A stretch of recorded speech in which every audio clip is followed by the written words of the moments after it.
Good morning and welcome to today's episode of The Daily Light. I really have to say, I think I've learned my greatest lessons about God's love for my children.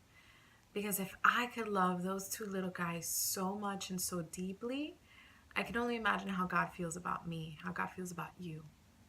Now, the other day, I saw a meme which showed the character from Mad Men trying to put on a serious face, and it said something like, when you're trying not to laugh when your kids did something bad, something like that. And we've all been there as parents where they've just wrecked the house apart, did something terrible, and you know it's bad, and you have to correct that behavior, but it still makes you laugh.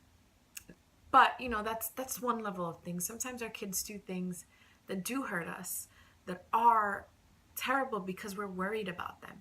And I want to point out two things about that. The first one being, you're not mad at them because you don't love them anymore, because you think they're bad people.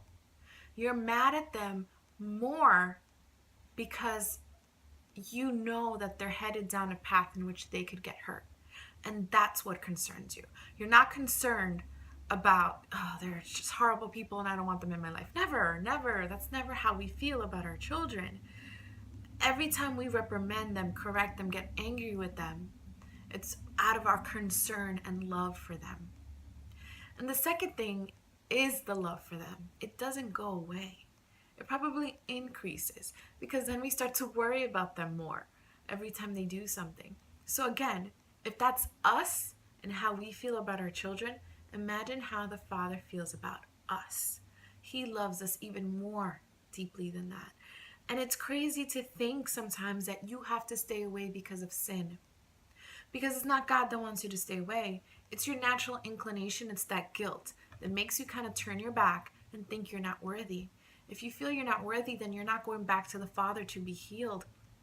Think about how much a hug means to your child after they've messed up and they think that you're angry with them.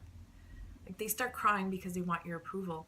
And you giving them that hug, that affirmation means everything to them, doesn't it? Think about that. God wants to hug you back.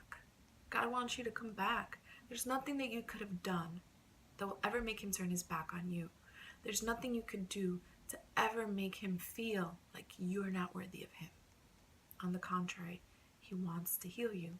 He wants to give you that hug because he wants to make sure that you're back on the right path to something that is good for you, not for something that's going to harm you, because that's how much he loves you. Meditate on that today and have a blessed day.